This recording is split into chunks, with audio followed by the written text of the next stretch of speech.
You've probably had this moment before. You tell yourself, this time, I'm really going to change. You feel clear, motivated, maybe even excited. But then, something happens. A few days pass, maybe even a few hours, and suddenly, you're back in the same patterns, the same thoughts, the same habits, the same emotional reactions. And it leaves you wondering, if I want to change, why do I keep going back? Here's what most people never realize. Your brain isn't resisting change because you're lazy. It's resisting because it believes change is unsafe. And once you understand why that happens, you can stop fighting yourself and finally start moving forward without that constant internal pull backward.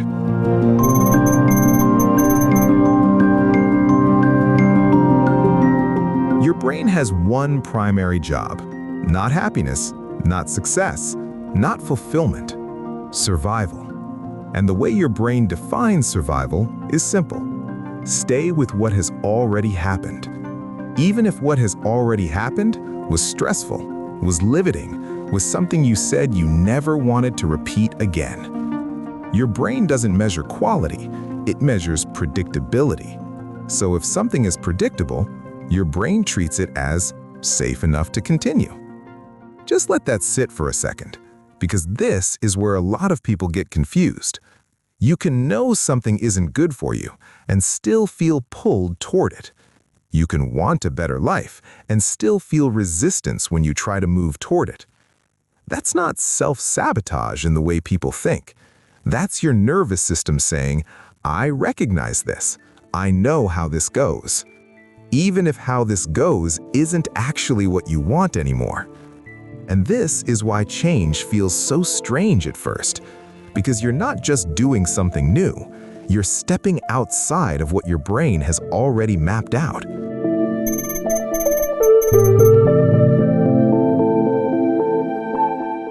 There's a very specific moment during change, and if you've experienced it, you know exactly what it feels like.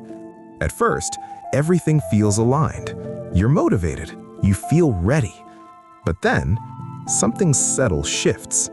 You start to feel off, not completely overwhelmed, just unsettled. You might hear thoughts like, this doesn't feel like me. Why does this feel uncomfortable? Maybe I'm forcing this. And this is the moment most people misinterpret, because it feels like something is wrong, but nothing is wrong. Your brain is simply noticing, this is different from what I expected. And when your brain detects something unfamiliar, it doesn't immediately trust it. It slows you down. It questions. It creates hesitation. Just notice that. That hesitation you feel during change, that's not failure. That's your brain trying to recalibrate. But because it hasn't learned this version of you yet, it defaults back to what it already knows.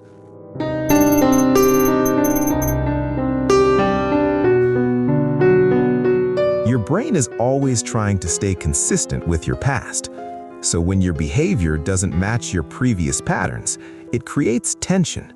Not because you're doing something wrong, but because your brain hasn't updated yet. So what does it do? It pulls you back to familiar habits, back to familiar reactions, back to familiar identities, even if those identities don't serve you anymore. And this can show up in small ways. You tell yourself you're going to set boundaries, but then you hesitate when the moment comes. You decide you're going to think differently, but your thoughts drift back to what's familiar. You start something new and then suddenly feel the urge to stop.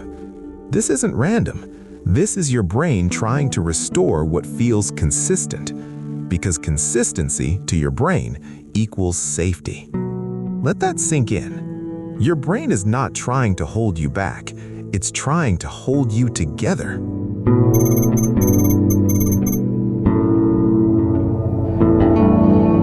So, naturally, when you feel that pull backward, you try to push forward harder. You tell yourself, I need more discipline. I need to stay focused. I just have to push through this. But here's what happens when you do that. The harder you push, the more your body feels pressure. And pressure doesn't feel like growth, it feels like threat. So instead of supporting you, your nervous system shifts into protection. And you might notice this as sudden exhaustion, loss of motivation, avoidance, procrastination, shutting down. And it feels confusing because part of you still wants to move forward, but another part of you feels like it can't. That's not inconsistency.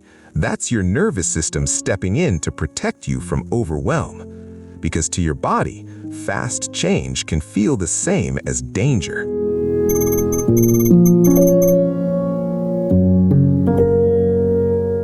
So if pushing harder doesn't work, what actually does? You don't force your brain into change. You guide it, slowly, gently, through safety.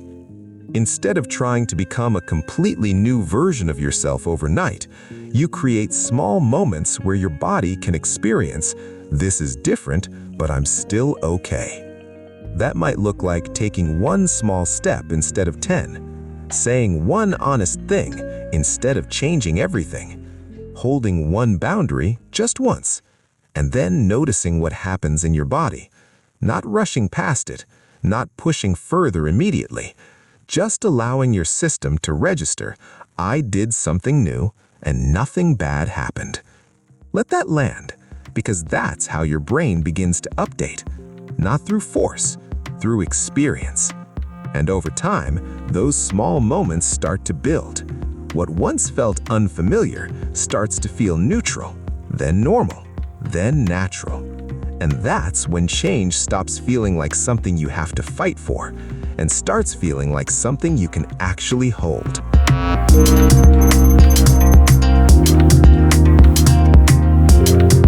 Pause here. Head down to the comments. On mobile, swipe left in the comments section to reveal the quiz. Tap your answer, then continue the video. Why does your brain resist change? A, because you lack discipline. B, because change is unfamiliar. C, because you're not motivated enough. Or D, because you need better habits. The answer is B, because change is unfamiliar. So if you've been trying to change and it keeps feeling harder than it should, it's not because you're failing. It's because your brain is trying to protect you based on what it already knows. And once you understand that, you stop fighting yourself. You start working with your system instead of against it. But this leads into something even deeper, because when it comes to manifestation, trying to force results can trigger this same resistance. And in the next video, we're going to break down why forcing manifestation actually blocks the outcome and what your nervous system needs instead. We regulate the body first, so belief finally works.